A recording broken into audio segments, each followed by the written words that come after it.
Spelling is everything in this business. I mean, it's absolutely everything.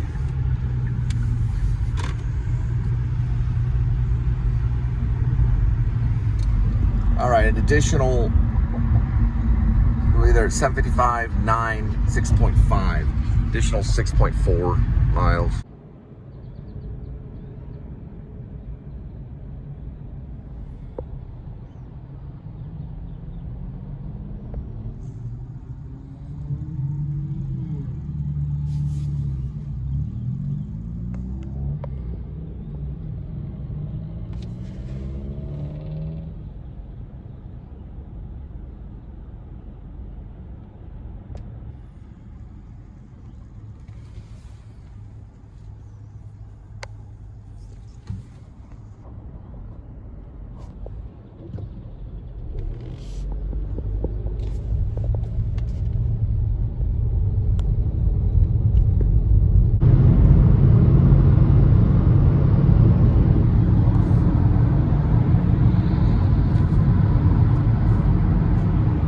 So anyway, so yeah, the first episode leads to them not running into Star Sky Climber, who was the victim, the Jane Doe, and that was her hippie name. She also went by Sky, Star Climber.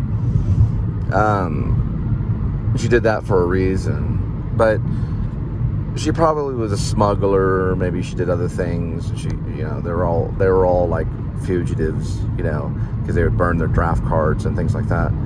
So the cop probably saw them as criminal anyway, and didn't have the worthiness to live or whatever. And he's older when they interview him. He's probably has maybe like 30 or 40 kills under his belt. People he's probably chopped up and buried or got rid of, the people that just, you know, went vanishing or whatever. And they interview him, and like when they first spot him, you know, he's coming out of some kind of building or something, some kind of, maybe like he's being rewarded, you know, like a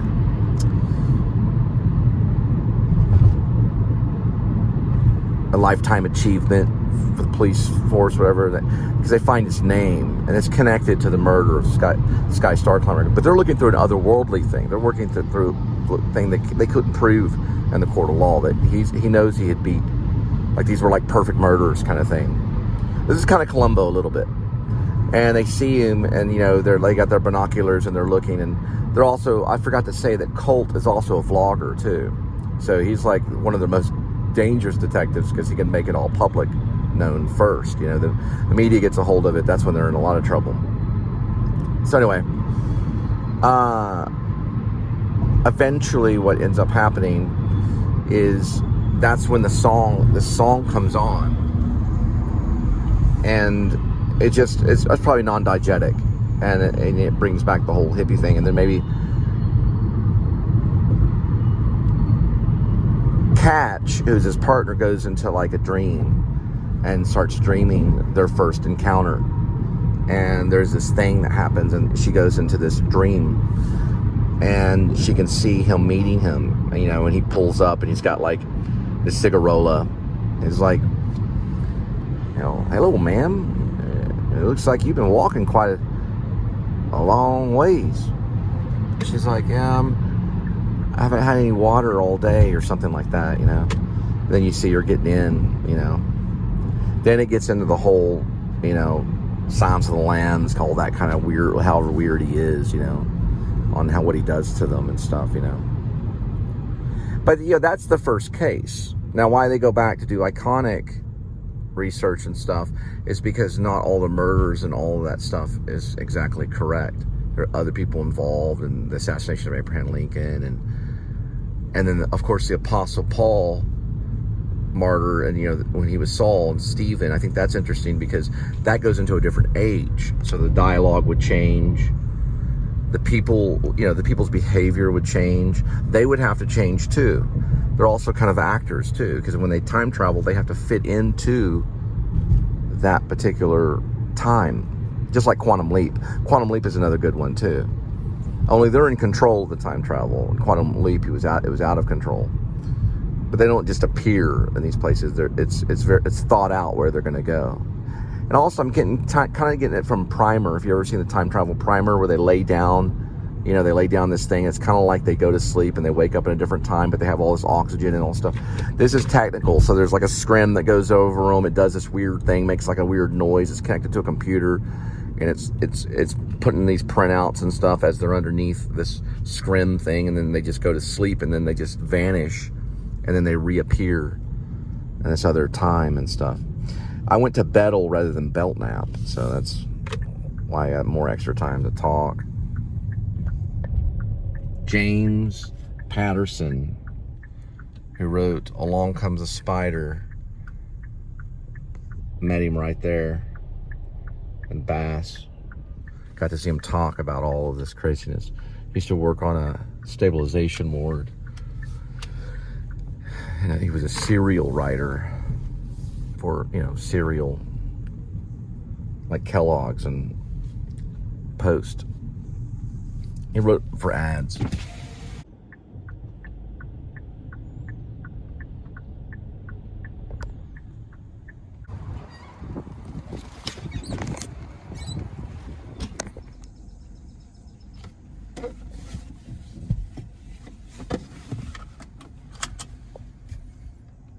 They're in Montana. They're all the way from Montana. It's supposed to be nice. For some reason, I thought this was where Sam Shepard was. Sam Shepard was actually Kentucky, or Alabama, right there. Sam Shepard, he lived in Illinois when he was younger. He eventually, I think he moved out to California for a while, where I thought he was originally from California. He was originally from Illinois. And that's why in Buried Child, it's all Illinois. And then he eventually ended up in Kentucky. That's where he passed away, was Kentucky. He didn't like Los Angeles at all. He actually despised it. Made him mad for some reason. He didn't even like the word when people said the word L.A.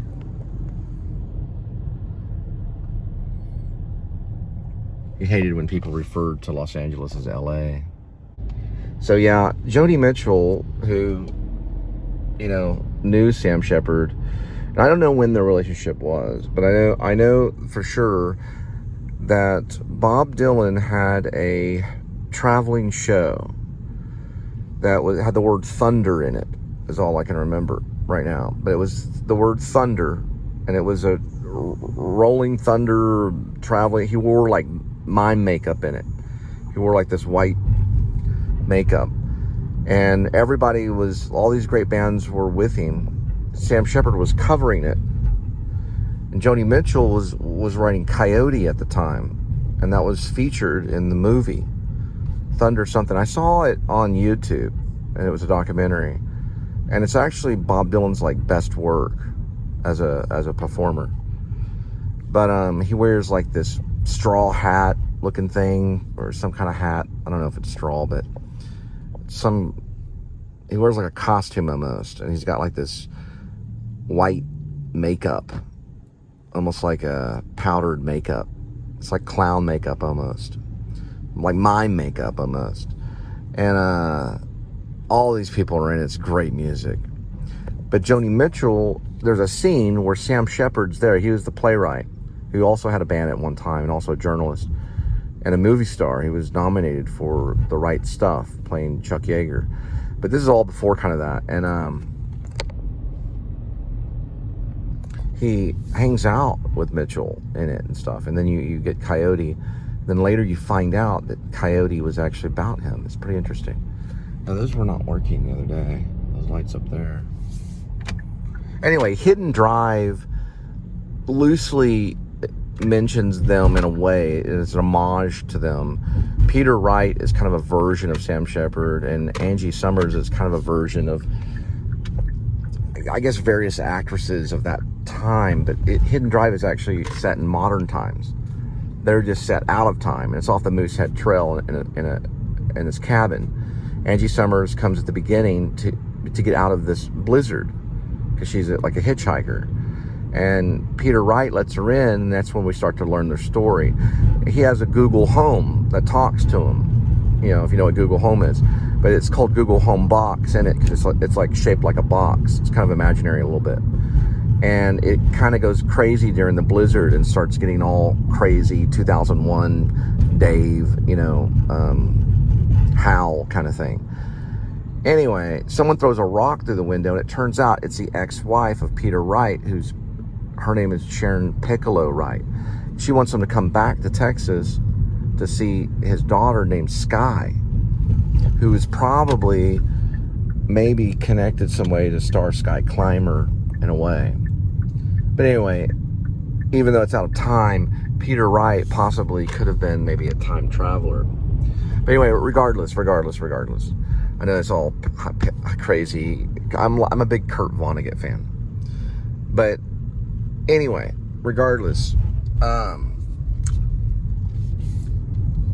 Jessup Godley comes in. He's a minister to pray with Peter Wright because he's heard, I guess, maybe that he's in town. There's like this Baptist convention going on.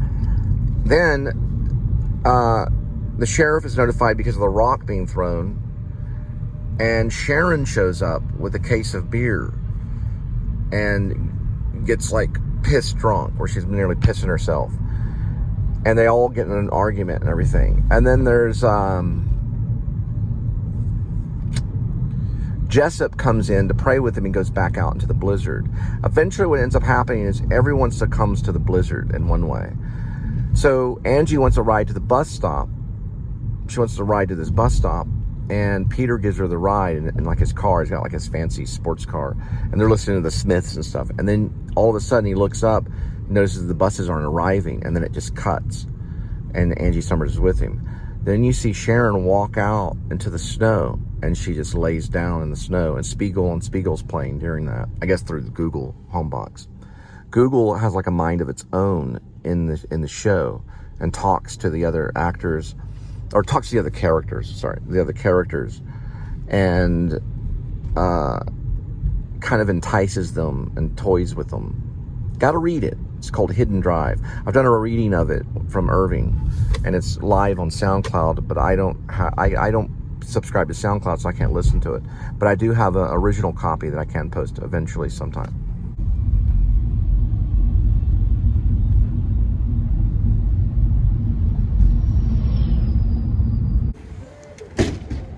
All right, 824/7, 3.2.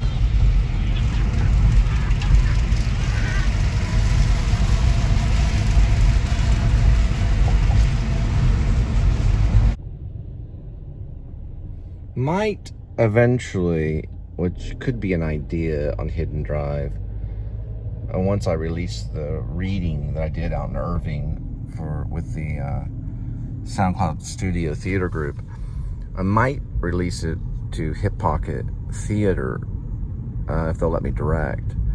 It's maybe 4 major characters, so Peter Wright, Sharon Piccolo Wright, Jessup Godley, and Angie Summers. Well, Angie Summers would be the next level, then Jessup Godley, then of course the sheriff, and I think he's got a very small role, sheriff character. It's set off the Moosehead Trail, Maine, and there's a lot of coyotes yapping and wolves yapping in it, wolves howling, and snow effects, so blizzard sounds throughout most. Oh man, blizzard sounds throughout most of the play. There's a sound of a blizzard because they'd have to be playing, cold in the middle of the summertime, meaning. Hip Pocket's in Fort Worth, Texas. So it's very hot in the summer, but they would be playing something that was very cold, meaning they'd have to act like they were cold while there's lots of, heat, high heat. I've seen it done before in a play called Terra Firma, but this would be interesting. There's not a whole lot of scenes where they're shivering cold, but at the very end, Sharon Piccolo Wright lays in the snow, We wouldn't need like a snow effect. We can use our imaginations. But there is a Joni Mitchell song called for in it, and it's Woodstock is called for in one moment. And there's a few other songs. There's a few other songs called for in the play. that's kind of a rock and roll play. I guess you could call it that. You could probably call it that. Yeah, you could call it. I know Hip Pocket did do some Sam Shepard. They did Cowboys #2. They did that Sam Shepard play. And way back in the day, Stage West did Simpatico.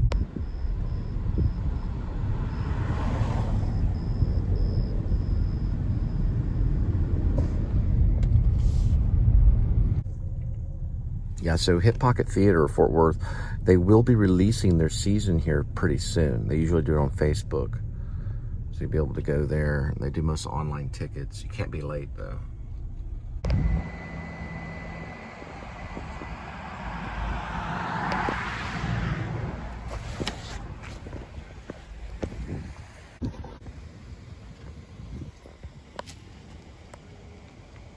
All right, so the story of Woodstock, Joni Mitchell, is that she wrote that after Woodstock. She didn't get to go to Woodstock. She was in Chicago with Crosby, Stills, and Nash & Young.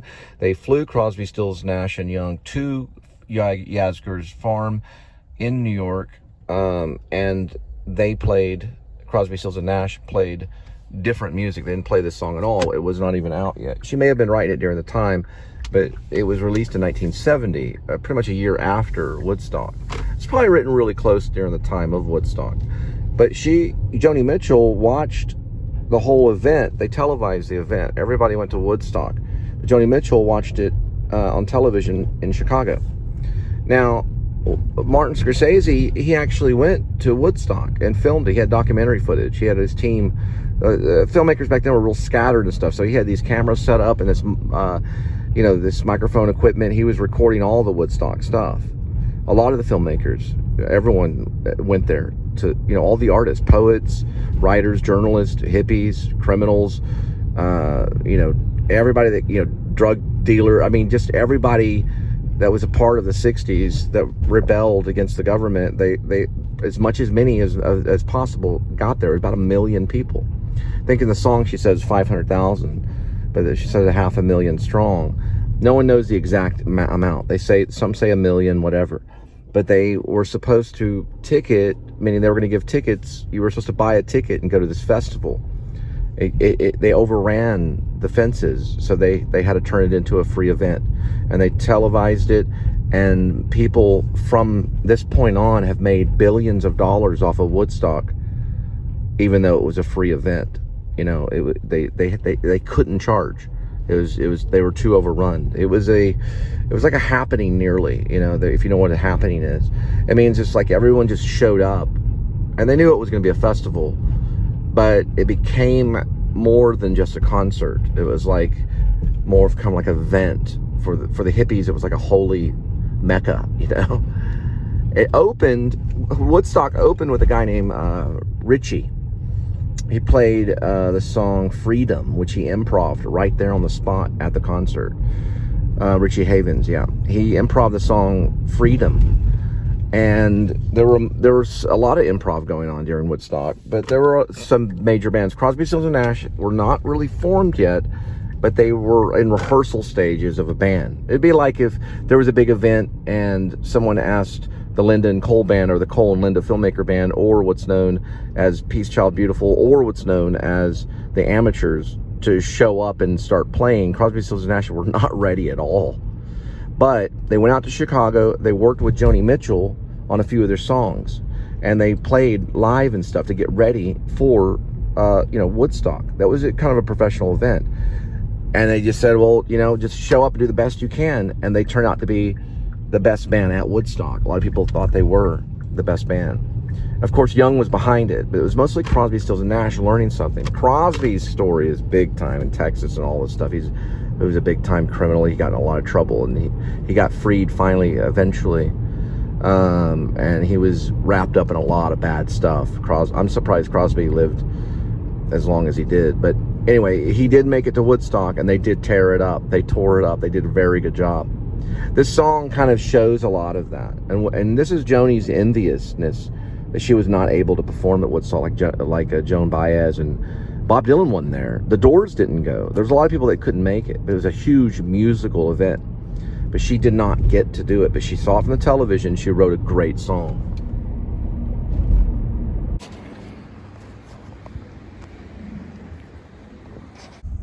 547 1.5.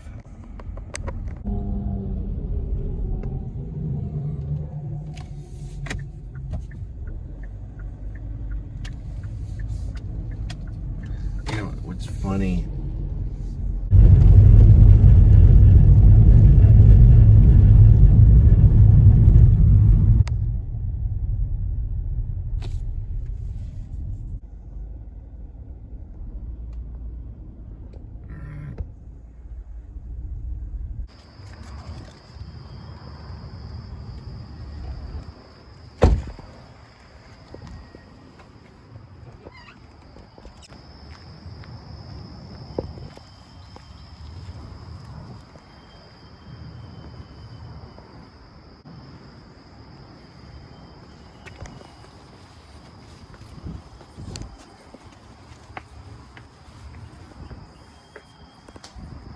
Okay, that doesn't help.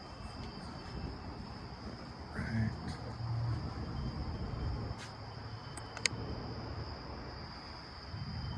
That doesn't help either.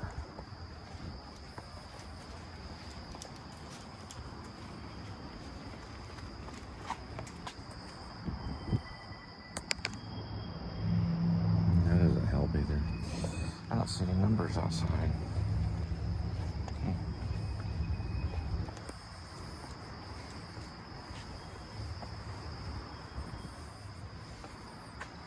Can't tell if there's...